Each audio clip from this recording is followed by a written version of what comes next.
ప్రగతి నివేదన సభ తరువాత కాంగ్రెస్ లో ధీమా పెరిగినట్టు కనిపిస్తోంది. కేసీఆర్ షో ఫ్లాప్ అయిపోయిందని నేతలు అంచనా వేస్తున్నారు. ఆశించిన రీతిలో జనం రాలేదని లెక్కలేస్తున్నారు. వచ్చేది కాంగ్రెస్ సర్కారేనని అందుకు సభే సాక్ష్యమని చెబుతున్నారు కాంగ్రెస్ నేతలు.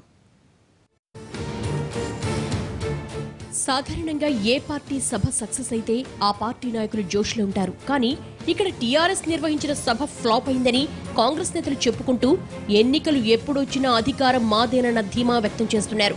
ప్రగతి నివేదన సభలో సీఎం కేసీఆర్ ప్రసంగమంతా చప్పగా సాగిందని సెటైర్లేస్తున్నారు. టీఆర్ఎస్ శకం ఇక ముగిసినట్లే అంటున్నారు. 25 లక్షల మందితో ప్రగతి నివేదిక సభ నిర్వహిస్తానన్నట్టు చెప్పినటువంటి కేసీఆర్ గారు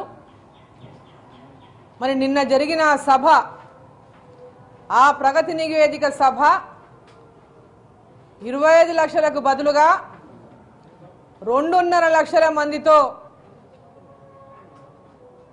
ఆ సభ నిర్వహించబడింది. కేవలం 2.5 లక్షల మంది మాత్రమే ఆ సభలో పాల్గొన్నారు. అంటే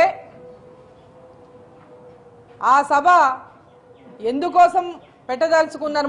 అసలు ముఖ్యమంత్రి ఆ ప్రగతి నివేదిక సభ ఎందుకోసం పెట్టినారు? ప్రగతి నివేదన సభని నిరుద్యోగుల గురించి ఎందుకు ప్రస్తావించలేదని కాంగ్రెస్ ప్రశ్నిస్తోంది.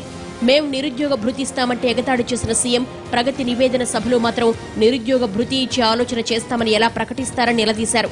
తెలంగాణ వచ్చినప్పుడు ఎన్ని ఉద్యోగాలు ఖాళీ అయ్యాయో ఇప్పుడు కూడా అవే ఉద్యోగాలు ఖాళీగా ఉన్నాయంటున్నారు కాంగ్రెస్ నేతలు. తెలంగాణ రాష్ట్రం ఏర్పడ్డ తర్వాత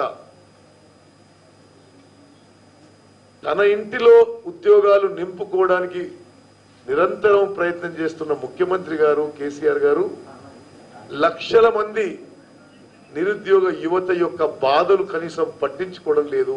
ఎందుకు ఈరోజు ప్రత్యేకంగా ఈ విషయం మాట్లాడుతున్నాం అంటే నిన్న జరిగిన ఆవేదన సభలో ఈ సమస్యపై ముఖ్యమంత్రి గారు వివరంగా మాట్లాడతారని చెప్పి తెలంగాణ రాష్ట్ర వ్యాప్తంగా నిరుద్యోగ యువత ఈ సభలో పాల్గొన్నారు.